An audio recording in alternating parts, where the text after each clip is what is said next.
तर आज आपण मस्त असं शेतात आलो आहोत बघा. आणि इथे आपल्याला ही चुचाची भाजी दिसली आहे शेताच्या बांधावरती. तर ही एक पावसाळी रानभाजी आहे आणि पाऊस पडला की ही अशी आपल्याला बांधावर किंवा मग पडीक जमिनीवर निघून येते. तर तीच आपण तोडणार आहोत आणि घरी जाऊन छान याची भाजी बनवणार आहोत. अगदी झटपट होते, कमी साहित्यामध्ये, कमी मसाल्यामध्ये चवदार आणि पौष्टिक अशी ही रानभाजी आहे. तर नक्की तुम्हाला कुठे मार्केटमध्ये, बाजारामध्ये मिळाली तर घेऊन या आणि बनवून खा. खूप छान अशी ही रानभाजी आहे. चला तर मग आता ही चुचाची भाजी बनवू आपण. तर आता ही जी चुचाची भाजी मी शेतातून आणलेली आहे तोडून, ती कशी बनवायची तर चला आपण बघूया. आता ही भाजी जी आहे बघा, त्याचे देठं नाही घ्यायचे, पानं घ्यायचे आहेत. अशा पद्धतीने निवडून घ्यायची. अगदी कमी साहित्यामध्ये झटपट होणारी भाजी आहे आणि खायला तेवढीच पौष्टिक आहे. तर ह्या पावसाळ्यात मिळणाऱ्या रानभाज्या आहेत बघा. आणि मी तुम्हाला माहीत आहे शेतामधून तोडून आणल्या आहेत. तर ह्याची चव काही वेगळीच लागते. नक्की अशा पद्धतीने जर मिळाल्या तुम्हाला ह्या भाज्या तर करून खा, खूप छान लागतात. आता ही मी पूर्ण निवडून घेते भाजी आणि स्वच्छ धुवून घेते. तर ही आता आपण भाजी स्वच्छ निवडून 3-4 वेळा पाण्याने धुवून घेतली आहे.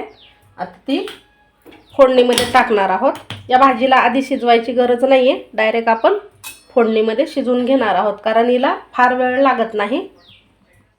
कढईमध्ये आपण तेल टाकून घेऊ.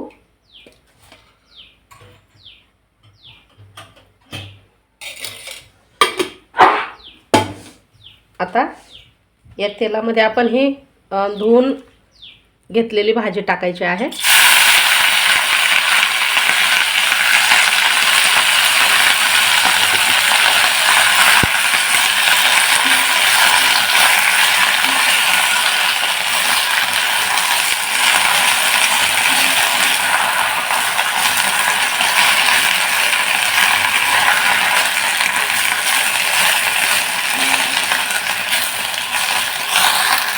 आता ही भाजी बघा परतून कमी झाली आहे. आता यामध्ये आपण मीठ आणि मिरची पावडर टाकणार आहोत. तर फार साहित्य लागत नाही या भाजीला. लाल मिरची पावडर आणि चवीनुसार मीठ टाकायचं. अगदी तव्यावर ही परतून सुद्धा खाता येते भाजी आणि चवीला तेवढीच भन्नाट लागते. म्हणजे फार मसाले न वापरता आपण ही भाजी चवदार होऊ शकते. आता हे छान मीठ आणि मिरची मिक्स करून घ्यायचं, म्हणजे सर्व भाजीला लागलं पाहिजे अशा पद्धतीने. आणि 1-2 मिनटं झाकण ठेवून आपण यामधलं जे पाणी आहे, या भाजीलाच पाणी सुटतं ते आटवून घ्यायचं फक्त. लगेच खाण्यासाठी तयार होते ही भाजी. झाकण ठेवते 1-2 मिनिटासाठी.